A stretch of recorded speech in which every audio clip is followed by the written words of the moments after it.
네, 내일 코칭 NCS 인턴 채용 및 자소서 전략편. 오늘은 한국 수력 원자력 인턴 채용과 자소서 전략편에 대해서 살펴보도록 하겠습니다.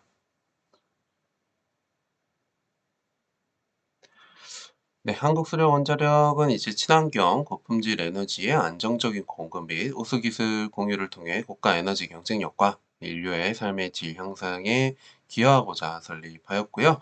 여러분들이 한국 수력 원자력에 대해서 좀 더 살펴보시면 좋을 것 같지만, 원자력뿐만이 아니라 수력과 양수, 그리고 신사업, 그리고 이제 해외에 다양한 사업들을 진행한다라는 거, 여러분들이 홈페이지를 좀 보시면은 훨씬 더 구체적인 사업 영역들을 살펴보실 수 있으십니다. 그리고 이제 큰 전략 목표는 이제 탄소 청정 기반 사업 성과 창출과 효율성 기반 공공 가치 창출이라는 전략 목표가 있고, 거기에 있어서 이제 여러 가지 전략 과제 25개의 전략 과제가 있다라는 거 홈페이지에 잘 나와 있으니까요. 여러분들이 참고해 보셨으면 좋을 것 같습니다. 자, 체험형 청년 인턴 선발 모집 요강이 떴습니다. 자, 선발 인원이 총 500명입니다. 500명. 근데 그중에서 이제 일반 전역은 450명 정도 뽑는다고 합니다. 450명. 그래서 이제 지역별로, 그리고 이제 뭐 사업부별로 이제 채용 인원이 조금씩 나눠지는데요. 아무래도 이제 본사, 고리, 한빛, 월성, 하늘, 세울 이쪽 부분이 굉장히 많은 채용형 인턴을 뽑고 있습니다. 자, 그렇기 때문에 한국 수력 원자력에 대해서 이제 관심 있으신 분들, 또는 어떻게 보면은 평상시에, 네, 평상시에 체험형 청년 인턴에 이제 지원을 했지만 아쉽게도 떨어졌었던 분들은 좀 관심 있게 살펴보시면 좋을 것 같습니다.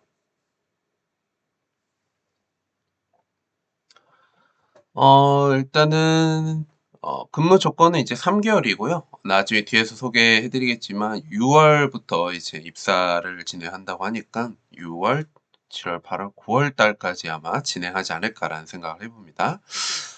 자, 그리고 이제 자격 요건은 특별한 사항은 없습니다. 자, 그리고 이제 선발 방법에 대해서 여러분들이 관심 있게 좀 보셔야 될 것 같은데요.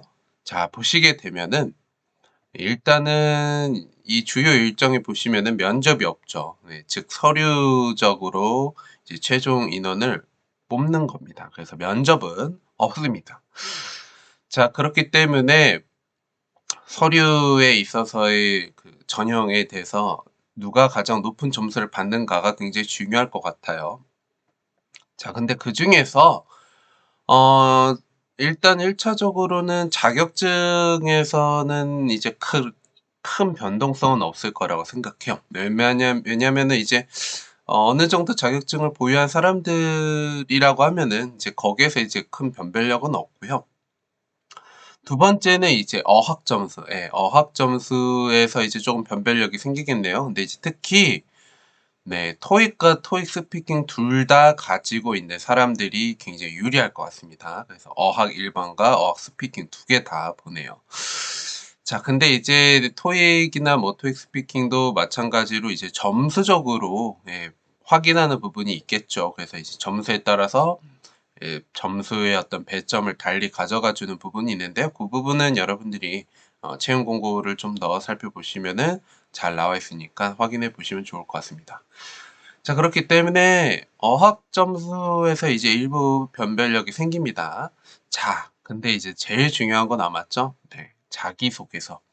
자기소개서의 배점이 70점입니다. 즉, 여러분들이 어학 점수나 뭐 자격증 조금 없다고 할지라도 자기소개서에서 만점을 받으시면은 좀 부족한 부분들을 다 보완하실 수 있으시니까 아무래도 이 자기소개서를 좀 공들여서 쓸 필요가 있을 것 같아요. 그렇기 때문에 평상시에 작성하셨던 인턴 자소서 어떻게 보면은 그거에 대해서 이제 복붙해 버리시면은 좀 경쟁력이 부족하지 않을까라는 생각을 해봅니다. 그래서 이번 한국수력원자력 체험형 인턴 굉장히 중요한 요소는 자기소개서다라고 말씀드릴 수 있을 것 같습니다. 자기소개서 문항을 보면은 그렇게 뭐 어려운 문항은 없습니다. 그래서 1번 체험형 청년 인턴의 지원 동기와 입사 포부 600자. 그리고 2번은 이제 화합이나 공동 목표 달성을 위한 이제 경험 작성이고요. 세 번째는 체험형 청년 인턴을 수료한 향후 계획에 대해서 작성해 주세요. 이제 400자 나와 있습니다. 자, 우선은 2번 같은 경우는 이제 경험을 작성하는 부분이니까 네, 스타라는 방식을 활용해야 되겠죠. 그래서 여기에 배경, 사건, 행동, 결과라고 이제 제가 미리 작성을 해놨는데 배경은 시츄에이션 S, 사건은 태스크 T, 행동은 액션, 그리고 결과는 리절트라고 해서 이제 스타 또는 배경, 사건, 행동, 결과 순으로 여러분들의 이제 사례를 풀어 나가시면 될 것 같은데요.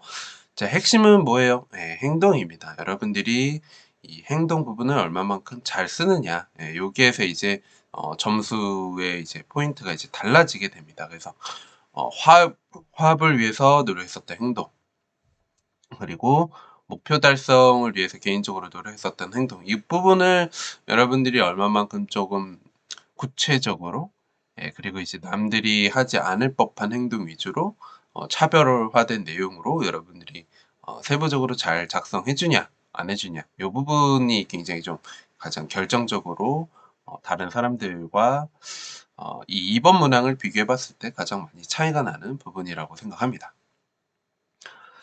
자, 그리고 이제 물론 결과도 굉장히 중요할 것 같아요. 그래서 이제 여러분들이 화합을 위해서 노력했었던 행동이나 목표 달성으로 이제 노력했었던 행동들을 기반으로 좋은 결과를 얻을 수 있었다면은, 예, 얻을 수 있었다면은 훨씬 더 좋은 점수를 얻을 수 있을 거라고 생각합니다. 그렇기 때문에 행동과 그리고 요 결과가 잘 부각될 수 있는 여러분들의 사례를 제시하시는 게 중요할 것 같습니다. 자, 그리고 1번 같은 경우에는 이제 지원 동기 입사 포부인데요. 네, 지원 동기에서는 이제 여러분들이 이제 한국 수력 원자력에 왜 관심을 갖게 됐는지와, 그리고 이제 앞으로 인턴으로서 어떤 역할들에 있어서 좀 잘 역할 수행을 잘 할 수 있는지, 예, 역할 수행을 잘 기여할 수 있는지, 기여할 수 있는지, 이런 부분들이 조금 부각이 잘 돼야 될 것 같고요. 자, 입사 포부 같은 경우에는 뭐 정규직 채용이 아니다 보니까 이제 인턴으로서 여러분들이 앞으로 어떤 좀 목표점을 이뤄 나갈 것인지, 예, 또는 뭐 인턴 생활 이후에 어떤 목표를 좀 더 이루기 위해서 노력해 나갈 것인지, 이런 내용들이 이제 제시가 되는데요. 사실 3번 문항이 요 내용과 이제 일치가 되는 내용입니다. 그래서 체험형 청년 인턴을 수료한 향후 계획에 대해서 이제 구체적으로 작성할 수 있는 칸이 별도로 존재하기 때문에 약간은 중복이 될 수 있어요. 중복이 될 수 있기 때문에 입사 포부에서는 이제 인턴 이후의 목표점은 굉장히 간단하게만 제시해 주시고, 3번 내용에 구체적으로 작성해 주시면 좋을 것 같아요. 자, 근데 이제 대부분의 내용은 이제 인턴으로서 여러분들이 어떤 목표점을 좀 이루어 나갈 것인지, 그리고 그런 이루어 나가기 위해서 어떤 노력을 할 것인지에 대한 계획 위주로 작성이 될 것 같습니다.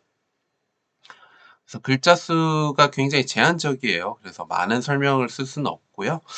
지원 동기 같은 경우에는 한 400자 정도 여러분들이 활용하시면 될 것 같고, 입사 부분은 200자 정도 활용하시면 될 것 같아요. 왜냐면 이제 지원 동기 같은 경우에서 이제 여러분들이 좀 할 말이 많기 때문에 아무래도 좀 글자 수가 지원 동기에 좀 많이 쏠릴 수밖에 없을 것 같습니다. 자, 이제 3번 같은 경우에는 이제 인턴 이후에 이제 여러분들의 향후 계획을 이제 작성하는 부분인데요. 근데 이제 향후 계획의 이제 목표점은 뚜렷합니다. 앞으로 이제 정규직 지원을 위해서 내가 노력해 나가겠다. 예. 그래서 이제 정규직 지원을 위해서 앞으로 어떤 부분들을 더 공부해 나갈 것이고 노력할 것인지, 또는 이제 원전과 관련돼서 앞으로 여러분들이 기여하기 위해서 또 개인적으로 어떤 부분들을 위해서 힘쓸 것인지, 그러한 부분들에 있어서 앞으로 어떤 계획을 좀 가지고 활동할 것인지, 그런 내용들 위주로 이제 작성될 수밖에 없을 것 같습니다. 자, 근데 이제 가장 자기소개서의 평가를 하는 데 있어서 우리 아까 잠깐 봤었던 2번 같은 경우에서는 큰 변별력이 생기지는 않습니다. 네, 이제 뭐 부분적으로 이제 변별력이 조금 생길 수는 있겠지만 오히려 이제 1번과 3번에서 가장 큰 변별력이 생길 것 같아요. 네, 특히 이제 1번. 네, 1번 부분이 이제 더 중요할 것 같고요. 왜냐하면은 3번 같은 경우는 이제 앞으로 이제 체험형 인턴 이후에 이제 계획을 써야 되다 보니까 좀 다소 불투명한 내용을 쓰는 분들이 좀 많을 것 같아요. 자, 근데 이제 반대로 체험형 청년 인턴의 이제 향후 계획까지도 구체화로 이제 여러분들이 좀 승부를 본다면은 이 3번에서도 좋은 점수를 받을 수 있을 것 같고요. 자, 근데 이제 더 신경 써야 될 것은 아무래도 1번일 거라고 생각합니다. 지원 동기와 입사 포부. 예.